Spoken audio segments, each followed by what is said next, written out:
What's going on, guys? This is Mike from the 1% Mindset Podcast. I have Miss Ivy Box with me. How are you doing?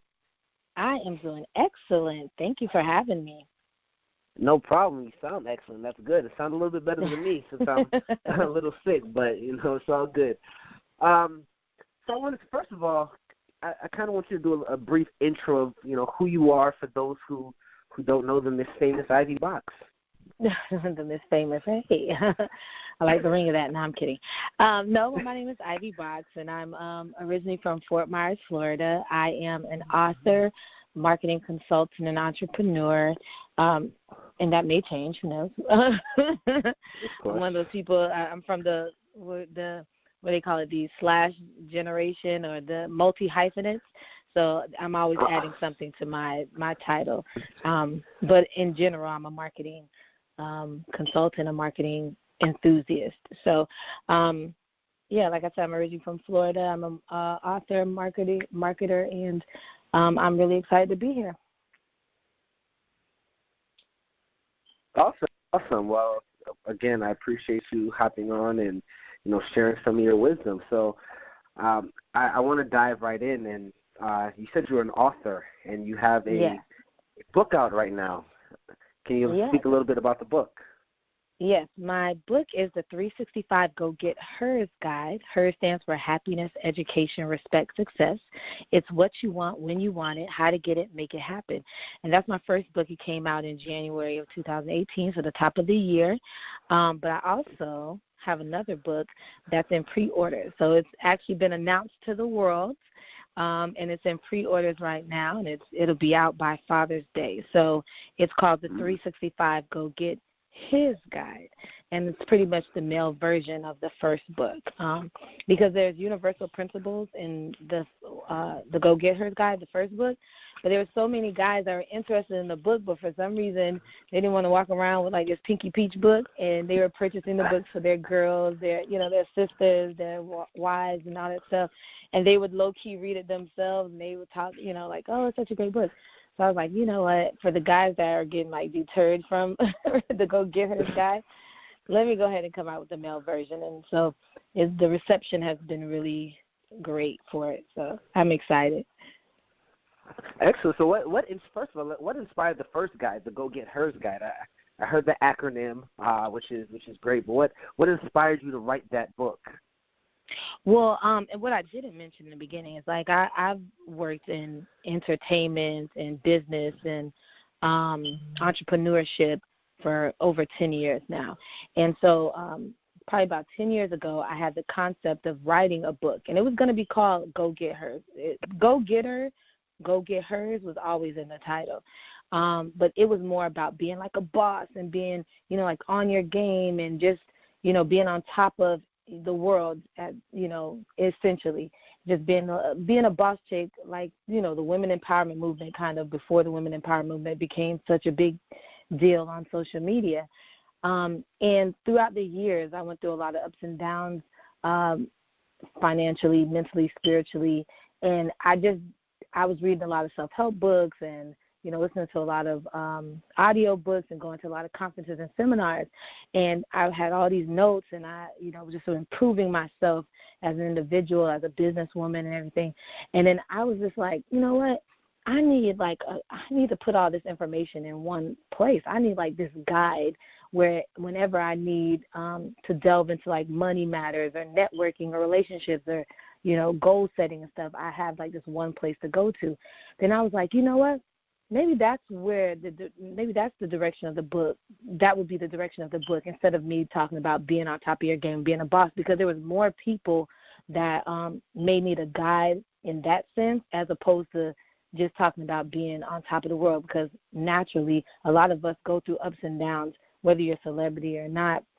You go through your ups and downs, and I thought that making a guide would be perfect for myself. And I knew if I needed one, there was millions of women that were out there just like me that might need it too. So that's why I came out with the book.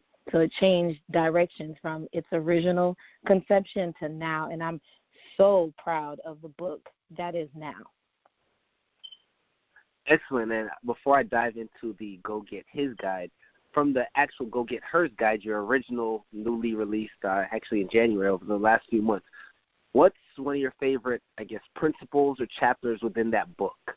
Or do you have one?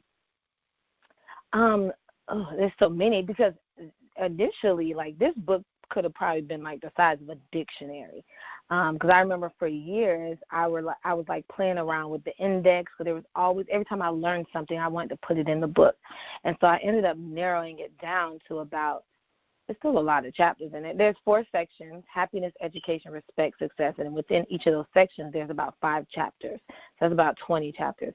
But I don't know, there's just so many different takeaways. There's and it's a guide, so it's whenever you're in whatever space you're in that particular moment, that's where you would go to. So when you first read the book, you would read the entire thing, and then now if you had some money matter issues that you wanted to delve into at that particular time, then you would go to that section. If you wanted to delve more into like relationships and whether it's platonic or romantic or whatever, it's just different. If you're in that zone, then that's where you go to. So it really kind of depends on where you're at the moment. At the moment, there is at the moment, I would say that I'm in the probably the do the work. I'm in that. I was in pay it forward mode, because there's a chapter called Pay It Forward. I was in pay it forward mode when I was doing things with my nonprofit, and we did this new venture this year. But to do the work right now, I'm doing the work as far as like getting the word out for the Go Get His guide. I'm doing like this challenge on Instagram. I'm going live for like every day for the month of May, like a 30-day kind of challenge. I'm getting the word out, reaching out to different people, and just making things happen. So I'm doing the work. So I think that's where I'm at right now. Excellent. 20 chapters, so it's a lot of great information in there. Mm-hmm. So the Go Get His guide now. I'm curious now. I know you said that it was so well received even by the males, he decided to make a His guide. Mm-hmm. What's the biggest difference between the hers and the his?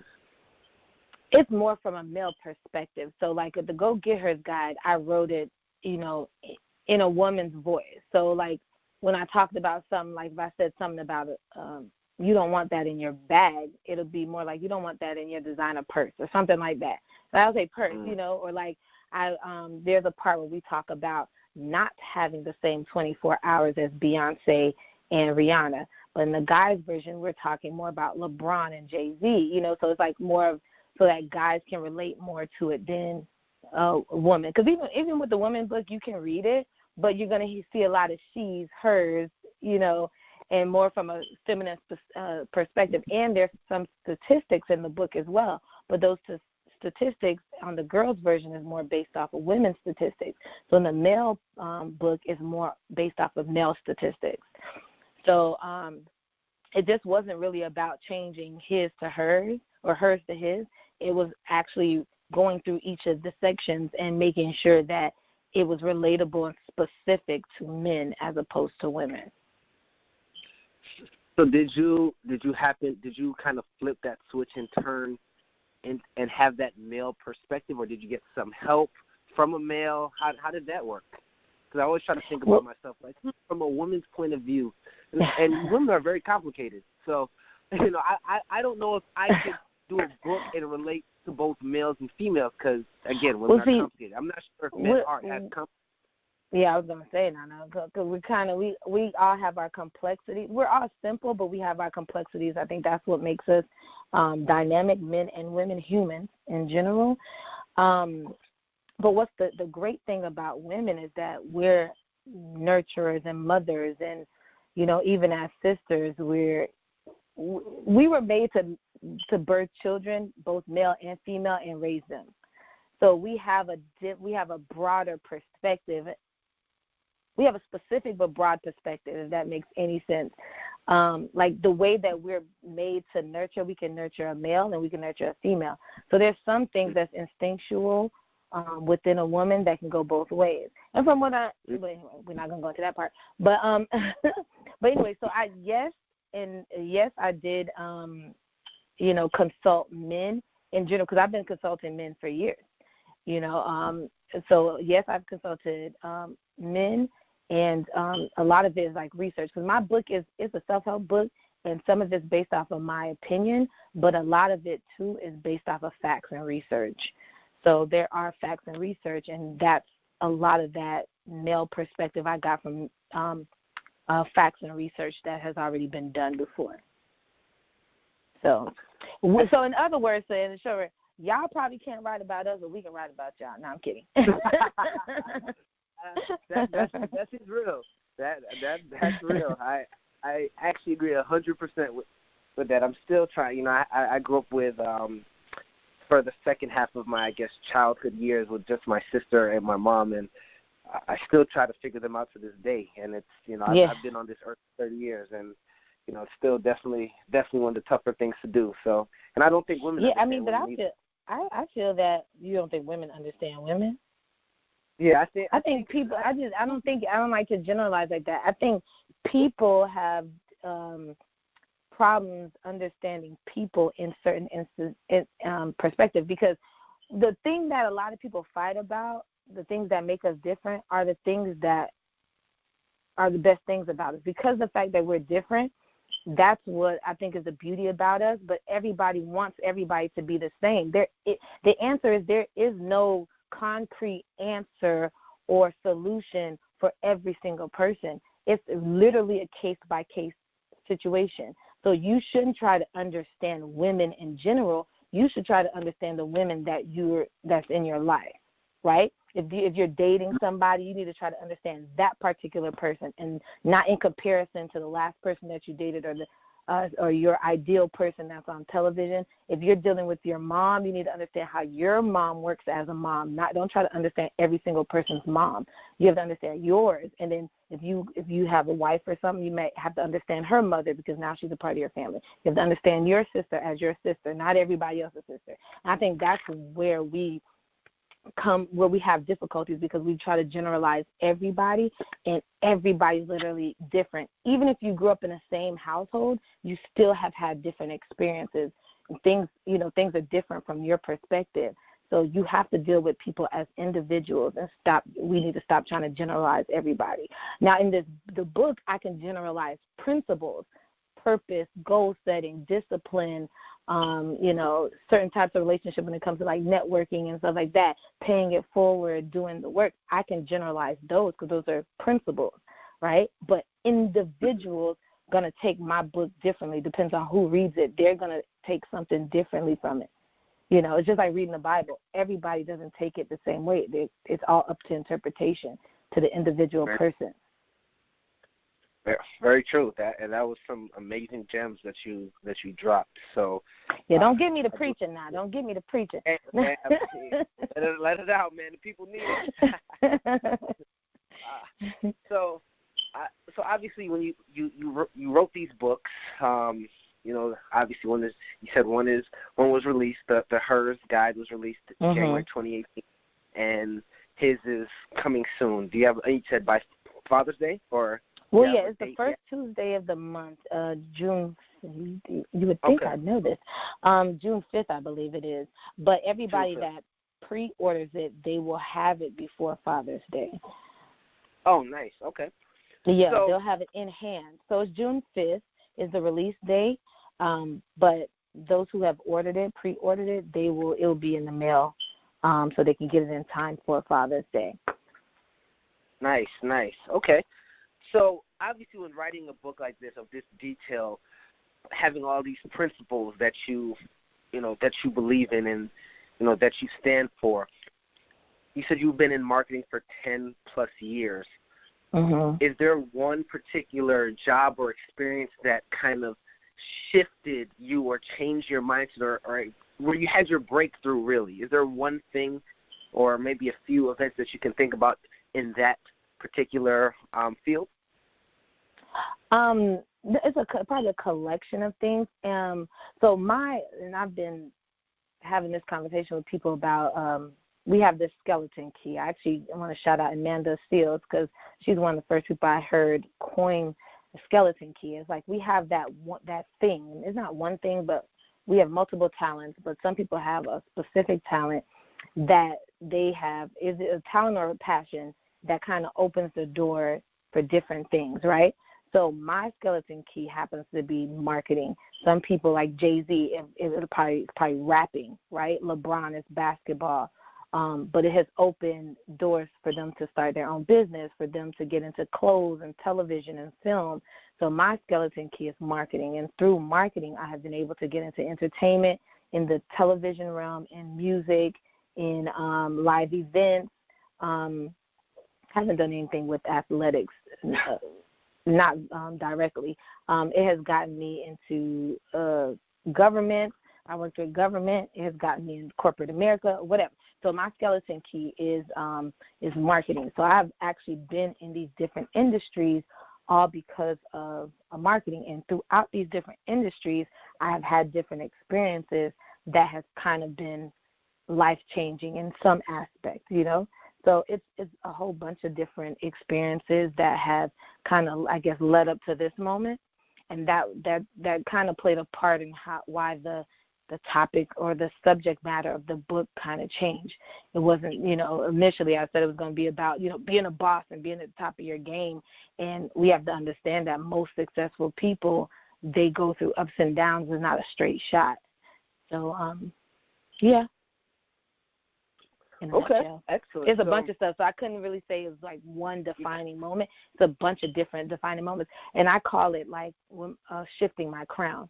So every time, there's no like real failure. There's no real, there's no real failure. To me, it's just you just have to shift your crown, even whether you lose a job or you gain a job or you shift industries or you shift positions. You just have to shift your crown. You're shifting your crown, and it's just leading you to a different direction. But in the overall scheme of things, that's the direction God was probably taking you anyway. It's a good point. And one of your I guess your principles in the book is pay it forward. Now you have a signature event that recently just passed. Can you speak a little bit about the event that's happened? I believe was it the 5-year anniversary? No, we're coming up on the 5-year. I have a nonprofit organization. It's called Voice the Movement. And for the past 4 years, we've done a youth empowerment workshop. And this year, we did one in January. And then I'm originally from Fort Myers. So I decided that I wanted to do one of these youth empowerment workshops in my hometown where I was born and raised, Fort Myers. So this year in April, for the first time, we went to Fort Myers and we did our Boys and Girls Empowerment Workshop called Fearless and Flawless. And it was such a different feeling from the other events because it was in my hometown. We usually have panelists and guest speakers, and we feed the kids, and it's just a big empowerment event. And this one was just so amazing to me because it was from my hometown, and a lot of the people that participated, which pretty much majority of the people that participated, was from Fort Myers. Most of the panelists, if they weren't local, they flew in from like Atlanta, they drove up from Miami, they came from Jacksonville, they came from all these places to participate. And the DJ was from Fort Myers, and the community came, like people that I grew up with participated as volunteers. The mayor of Fort Myers came out to address the kids. So like the whole city was kind of, participating in this. And we wanted to grow and be bigger. At first I thought this was going to be like, I just wanted to do that event in Fort Myers. But then I realized I'm probably going to have to go back and do it again because I think it's something that the whole city is going to really, the whole city needs to participate in and be a part of, and they're looking forward to it. So now I think that's going to be a thing now. Definitely got to go back there and at least do it one more time.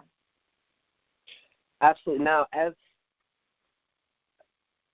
a young minority female, what obligation do you feel that you have to these kids, these youth, especially considering what we've been seeing in the media recently, as far as people getting arrested at Waffle House, or the young lady who was sleeping in Yale and the cops got called on her, people getting choked out, what obligation do you feel, or why do you feel it's so important to educate these youth, especially in your hometown of Fort Myers? I think, and I think about this a lot, because I think a lot of us who do want to give back and pay it forward, we try to do something so big to change the entire world, when we really just need to zone in and focus on the people around us and then spread out from there, right? I think it's very important, and even the celebrities and stuff, when they say, oh, I didn't sign up to be a role model. Yes, you did. In essence, because everybody is a role model, whether you want that job or not. There's somebody that's always watching you. Whether you're famous or just a regular person, everyday person, somebody is watching you. Somebody's either inspired by you. Somebody's being influenced by you. So I think it's important for everybody, whether you know it or not, you are a role model. So I just think the most important thing is for you as an individual to live a stand-up life, because that it's just going to inspire the people around you, whether you want them to or not. And we're obligated to live our best life, I think, because we're only here for a short period of time, and we were blessed with the life, because there's a whole bunch of people that didn't even get to see today and that might not see tomorrow. And your paying it forward is for you to live your best life, and you living your best life in retrospect is going to influence other people around you. And be intentional about what you're doing, Like, I'm intentional about a lot of stuff that I do. I'm not about that YOLO life, because I have to think about who else it can affect. It's not just about me. So I just think if people start thinking in that aspect, that just you being alive and you being born and you still being here, you are an automatic role model. It just is what it is, whether you want that responsibility or not. And you have that responsibility. That's your payment for being, I think, for being alive, because you don't have to be here. I know that's kind of harsh, and that kind of just I've actually never said that before, but I have thought about it, because you're starting to see, like, a lot of the reasons why these things are happening is because of the experiences that are going on. And it's not just us as, like, black people, just us as people. We have that responsibility on both ends. There's a responsibility. And I just think that more of us need to look within, and then we will find the answer. And we you know what I mean? Like, we will find the answer, if that makes any sense. No, absolutely. I think, I agree 100%. I actually had a talk about this, and I said, no matter who you are, whether you're a celebrity, you're a parent, or you're a child, there's someone watching you.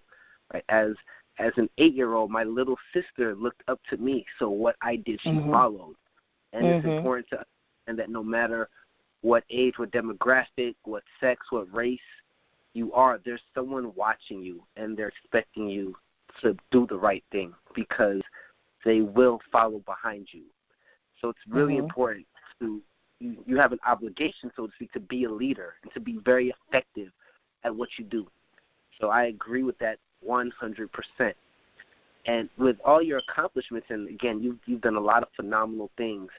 We spoke about all the good, and we didn't even go through half of the accolades. What I know personally, like you being on BET, and obviously you have your nonprofit. You're coming out. You releasing your second book in a matter of 6 months. There's a lot of amazing things that you're doing. And I guess where I'm curious is, being who you are, what, if any, and I'm sure there is, what oppositions or hardships did you face along the way? Because I don't want people to come out and think, no matter who's listening to this podcast, that it was all peaches and cream for you, that you're able to release a book and start a nonprofit and do all of these things, all of these great things that you've done without any struggle behind it. So if you don't mind, can you talk a little bit about that struggle and kind of how you overcame? Yeah, it was that was the reason why the book is, the subject matter of the book has changed, is because of the struggle. I mentioned in the beginning, there were ups and downs, and that's why I even changed the subject matter of the book. But we all go through struggles, and to me, I feel like there really isn't a overcoming moment because throughout life you're going to go through struggles. It just is what it is. You're going to go through struggle. Nothing comes easy. Everything is hard work. The nonprofit was hard work. The book, it was conceptualized 10 years ago. Yeah, I came out with 2 books in the matter of 6 months, but the idea of the book was like 10 years ago. So there was, there's different struggles that happened between those years. There was procrastination. There was lack of discipline at some point. And then there were things that came into play that I couldn't do. I couldn't start the nonprofit. I couldn't write the book. I couldn't do, but continuing on and just persevering through that, because like I said, there are no failures. There's just moments of shift, right? Like you're shifting direction. And I think I mentioned there's a quote like that in the book where I talk about, sometimes when you're going through a particular season or a downfall or whatever, it's just really a higher being telling you that it's time now to shift directions and to look within for a different answer or a different direction. So I think that's really what it is. You're always going to go through struggles, and not looking at your struggles as struggles, just looking at them as like a sign to tell you to look at your situation, and maybe there's a different direction that you need to go into. So, you're always going to go through struggles. So even with the nonprofit, I have struggles with that. Even with the book, there's some struggles with that. But you just got to persevere through it and just keep going. And all of these quote-unquote accolades are going to show up without you even knowing it, because you just kept doing the work. Wow, that was good. Okay, yes. Who is, or I guess some of your biggest influences in life, whether that's, some of your biggest influences that's kind of propelled you, that's helped you, whether that's professionally, personally, whatever that looks like.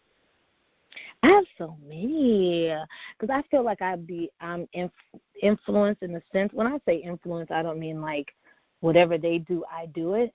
But there's so many, I take different things that I like from different people that I encounter. I feel like I probably take something from everybody that I encounter, because I'm on this whole like live a, better quality of life, a whole live your best life thing.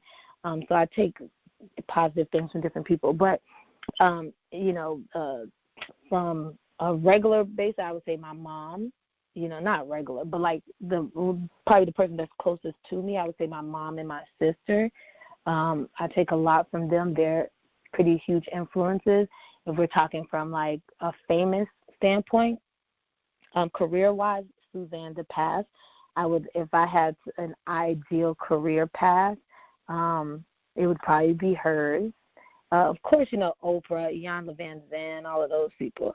I am highly influenced from their positivity and the things that they have done. Michelle Obama, come on, she is just her and Barack. I don't care what they say. Barack Obama, former president. I'll be giving the full title: former President Barack Obama. Well, no, President Barack Obama and First Lady Michelle Obama. Like, they are like epitome. I think they did their job with perfection. I don't care what they did or did not do and what people talk about.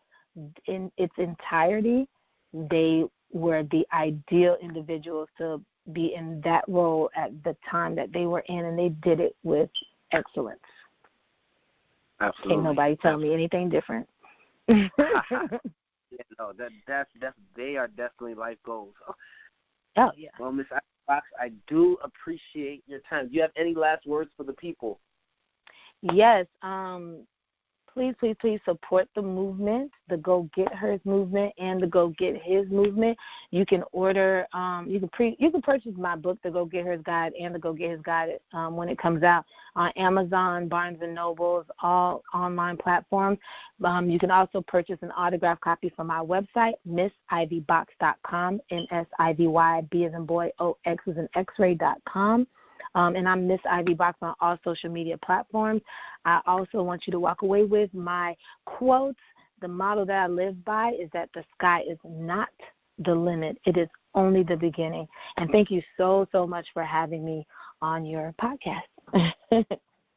No problem. Thank you so much. I'm actually going to get ready to pre-order my Go Get His guides very shortly because I definitely need all these principles, especially the relationship side.